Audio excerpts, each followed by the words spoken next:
Gracias. Eso está bien. Bueno, voy a centrar un poco el tema de la tecnología de membranas anaerobias. Para empezar hablando, voy a utilizar un gráfico de la EPSAR, la Entidad Pública de Saneamiento de Aguas Residuales de la Comunidad Valenciana, en el que podemos ver en los últimos 10 años la evolución tanto de la producción de fangos como del consumo energético por metro cúbico de agua depurada. Así como vemos una cierta tendencia a la disminución en la producción de lodos, no muy marcada, pero sí que existe, en el campo del consumo energético, los kilovatios hora por metro cúbico depurado, es un tema que se nos mantiene bastante constante. No obstante, este es uno de los pocos temas que últimamente está recibiendo financiación y atención, dado la situación de crisis económica en la que nos hemos ubicado. Dentro de toda esta problemática nos ha llevado a replantearnos el concepto de depuradora, de estación depuradora.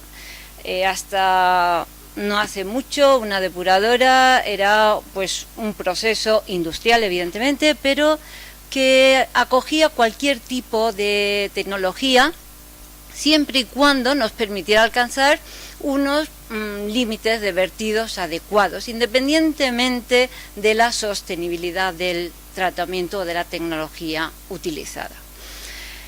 Esto ya no podemos seguir con este planteamiento y tenemos que ir hacia aplicar todos los principios de sostenibilidad a la depuración, al tratamiento de las aguas residuales. Estos principios se reducirían a disminuir el consumo energético, recuperación de recursos.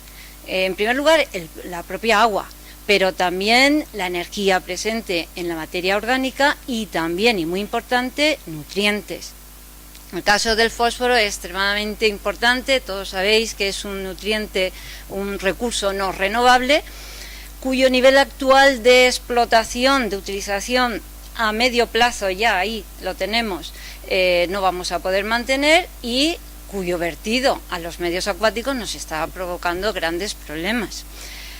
El nitrógeno es un poco el tema olvidado, pero el nitrógeno consume muchísimos recursos energéticos para la producción de fertilizantes nitrogenados, mientras que las depuradoras nos dedicamos, yo la primera, a nitrificar consumiendo energía y recircular, desnitrificar, es decir, consumir mucha energía para su eliminación.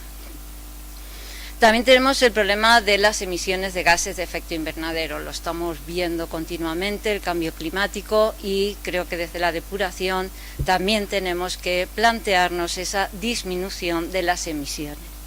Y por último, los residuos. Hay que minimizar la producción de residuos asociados a la depuración. Es decir, concepto de DAR del siglo XXI, un tratamiento sostenible del agua residual, minimizando el consumo de los recursos y haciendo máxima la recuperación de los recursos presentes en las aguas. Dentro del planteamiento de aumentar la sostenibilidad, habría que comparar el tratamiento tal como de forma masiva venimos haciendo en el campo del tratamiento de aguas residuales con materia orgánica biodegradable y que no presentan concentraciones, cargas orgánicas elevadas. Tratamiento más generalizado, el tratamiento aerobio. Este tratamiento aerobio consume energía para transferir ese oxígeno a las bacterias que nos van a degradar la materia orgánica y a nitrificar, y produce con los sistemas de aireación pérdidas de calor importantes. No solo eso, transformamos la DQO en biomasa. Biomasa que esas células, esas paredes celulares, no son fácilmente biodegradables, aunque luego llevemos a una digestión anaerobia y tratemos de recuperar la materia orgánica presente, ya ahí hemos perdido una capacidad de obtener energía, porque formar células, sean microalgas como estoy ahora trabajando, sean células aerobias, tenemos ahí una dificultad en su biometanización, en su recuperación en forma de energía. Por lo tanto, nos producen muchos fangos y evidentemente, eso sí, un agua con una calidad elevada. Un tema que se me olvida, el pH. Normalmente el CO2 es arrastrado por la propia aireación y eso nos provoca una subida de pHs, con lo cual cuando vamos a utilizar tecnologías de membrana tenemos graves problemas de fouling químico.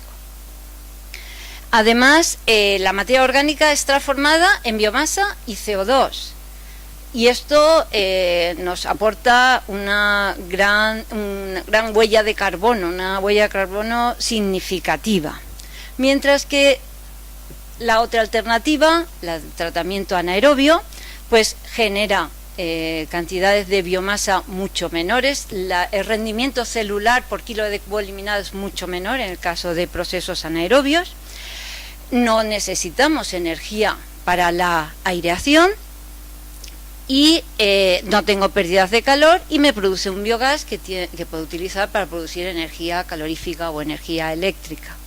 La calidad del agua puede llegar a ser suficiente, adecuada en muchos casos. Por lo tanto, esta tecnología, además, la materia orgánica se transforma en la mezcla de metano y CO2. Luego no va todo a CO2 o células o biomasa, sino que me está produciendo un biogás que no tiene huella de carbono. Los nutrientes, en este caso, hacen falta en menor proporción, por lo tanto, en casos de aguas industriales puede ser muy adecuado, no tengo que añadir esos nutrientes y además me da el potencial para su recuperación. Y por último, al trabajar a pHs más bajos que en el aerobio, el fouling químico en el caso de utilizar membranas es menor. Por lo tanto, con todas estas ventajas, bueno, pues el tratamiento anaerobio se ha venido utilizando históricamente para el tratamiento de efluentes o residuos con alta carga orgánica que producen una gran cantidad de metano por kilo o por unidad de volumen tratado, de manera que esa gran cantidad de biogás pues me permite asumir un calentamiento de la corriente a tratar. Pero ¿qué ocurre cuando nos planteamos la posibilidad de intentar utilizar esta tecnología, que en principio es más sostenible, a aguas menos cargadas y a temperatura ambiente? En esos casos tenemos un problema, porque las velocidades de estas reacciones anaerobias son bajas y o bien voy a reactores muy grandes o tengo que acelerarlo calentando, que cuando la carga es baja no tengo materia orgánica suficiente para producir ese biogás.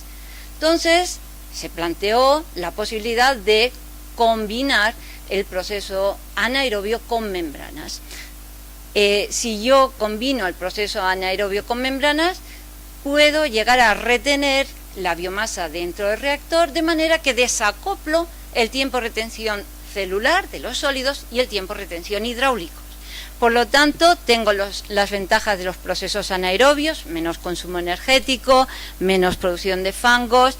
Puedo, en principio, desde luego, recuperar la energía asociada a la materia orgánica, como biogás, pero también los nutrientes, y me da una calidad adecuada, elevada, asociada a un proceso de filtración. Retengo la biomasa es más diversa, con lo cual algunos compuestos difíciles de biodegradar pueden llegar a degradarse, y el efluente tiene una elevada calidad, no solamente química, sino incluso bioquímica. Mientras que al combinarlo evito los problemas del proceso anaerobio que antes comentaba. No tengo que ir a grandes volúmenes porque puedo retener los sólidos en el sistema. No necesito temperaturas elevadas porque tengo tiempos de retención de los sólidos y por lo tanto tiempo para que se hidrolice la materia suspendida y para que la biomasa crezca, y problemas de sedimentabilidad de los fangos. No obstante, esta tecnología tiene hoy por hoy unas limitaciones. Las limitaciones más claras son, primero, las membranas Bueno, esto estaría en común con los procesos aerobios de membrana. Las membranas de ultrafiltración hoy por hoy tienen unos precios más elevados que las de ósmosis inversa, el mercado es menor, más limitado y bueno, pues hoy por hoy son procesos caros. El tratar caudales importantes con tratamientos anaerobios, sea el proceso que sea, siempre tiene un problema, que es que se nos queda saturado o incluso, en otros casos que no el de las membranas, sobresaturado en metano. Si yo tengo una corriente muy cargada pero muy pequeña, pues el metano que se me vaya a ir con esa pequeña corriente fluente, pues como que no tiene una gran importancia, por ejemplo en la digestión anaerobia de lodos. Pero, ¿qué pasa si yo pretendo tratar toda el agua residual de la ciudad de Valencia? Es decir, que 1 millón equivalente de habitantes, bueno, pues realmente ahí se nos puede ir bastante metano y es uno de los temas en el que se está haciendo más esfuerzo para de una forma eficaz resolver esa limitación. Y por último, el agua sale con una calidad adecuada en cuanto a materia orgánica, contaminación microbiológica, etcétera, pero esto se puede ver con una ventaja o un inconveniente. Los nutrientes, que ya he dicho antes que hacen falta pocos porque la biomasa anaerobia no demanda muchos nutrientes, los nutrientes prácticamente tal como entran, salen. ¿Eso qué significa? Que si yo tengo un requisito de vertido a un medio sensible, pues tengo que poner un post-tratamiento convencional o microalgas como estamos también trabajando, etcétera.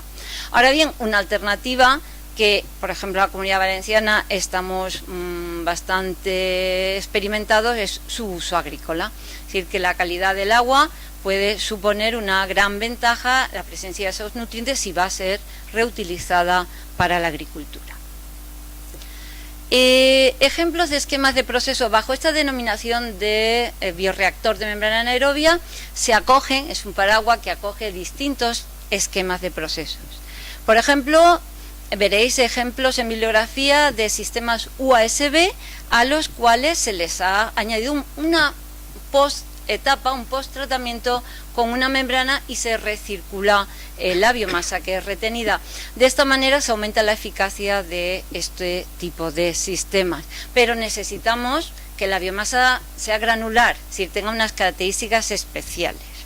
Otros esquemas que también vemos en bibliografía bajo esta denominación son los reactores anaerobios fluidizados, de lecho fluidizado. Evidentemente es lo mismo, un lecho fluidizado, una etapa posterior de filtración, de ultrafiltración, y aquí hay que tener cuidado porque a la hora de hacer un balance de consumo energético, el lecho fluidizado se lleva mucha energía. Es decir, que no podemos, los resultados que luego voy a comentar muy brevemente, pues ya a la hora que es, no darían los mismos resultados en este esquema. Y el esquema que sería más comparable con el reactor de membrana aerobio, el anaerobio, simplemente un tanque agitado, un módulo de membrana, dentro o fuera del reactor. El tenerlo fuera es para facilitar todas las operaciones de limpieza y la recirculación de la biomasa al reactor, de forma que podemos mantener tiempos de retención celular muy elevados dentro del sistema. Esta tecnología, aunque en principio puede parecer una tecnología emergente, es una tecnología que en el campo de aguas industriales, de la industria agroalimentaria, ya se puede considerar madura.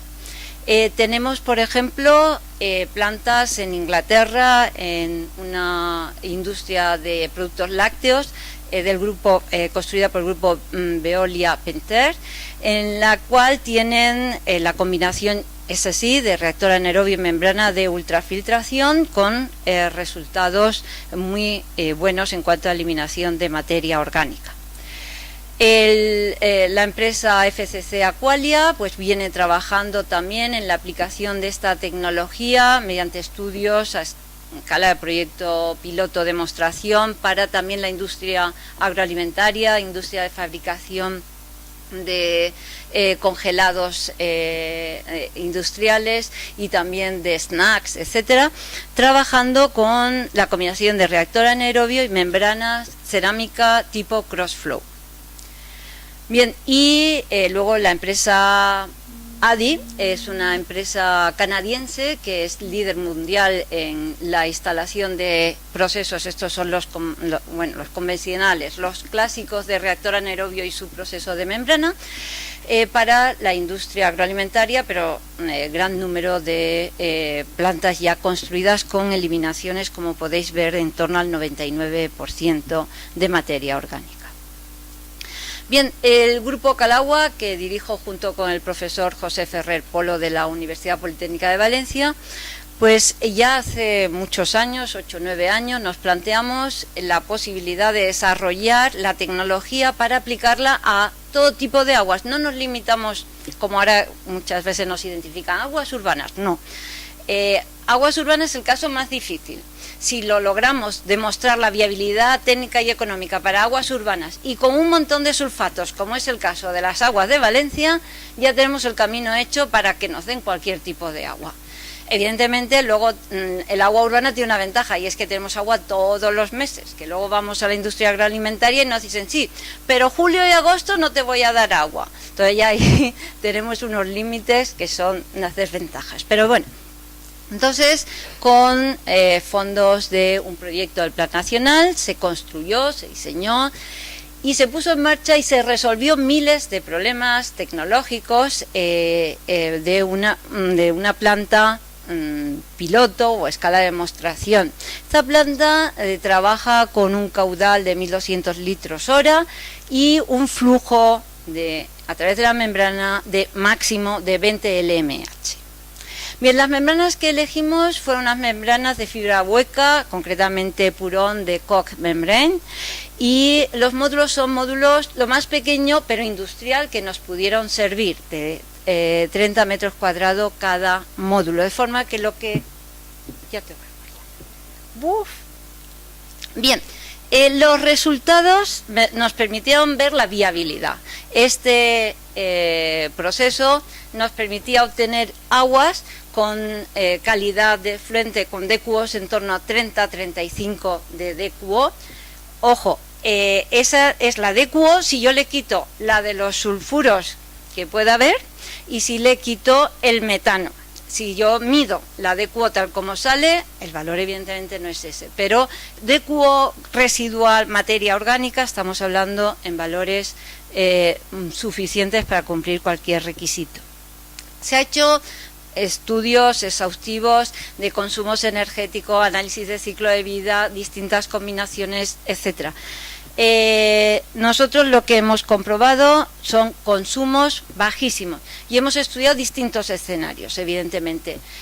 Si no aprovechamos energéticamente el metano presente en el agua efluente, suponiendo que simplemente lo extraemos, porque evidentemente no vamos a contribuir, estamos luchando por una edad sostenible, no vamos a meter agua con muchísimo metano en el ambiente. Si no lo recuperamos, bueno, pues tenemos unos consumos energéticos en torno a 0,03 kilovatio-hora metro cúbico, son muy bajos. Pero si lo recuperamos, que habrá que recuperarlo, somos productores netos de energía. En cuanto a costes, también presenta costes CAPEX y OPEX, o de capital y de operación, son costes bastante por debajo de los convencionales. Y ojo que aquí los valores convencionales los hemos utilizado para plantas grandes, teniendo en cuenta la economía de escala, tanto los consumos energéticos como los costes por metro cúbico. Por lo tanto, la huella de carbono es negativa si somos productores netos de energía, o podemos ser. De manera que, incluyendo todas las contribuciones de producción de reactivos, gestión de fangos, final, etcétera, bueno, pues presentamos unos impactos, o presenta esta tecnología impactos bastante menores que los convencionales. Un último comentario. Estos impactos negativos, esta mejora, se multiplica de forma importante si el agua residual efluente es utilizada para el riego agrícola. Es decir, en esos casos los costes ya aún son menores y por tanto los impactos ambientales aún son menores. Muchas gracias.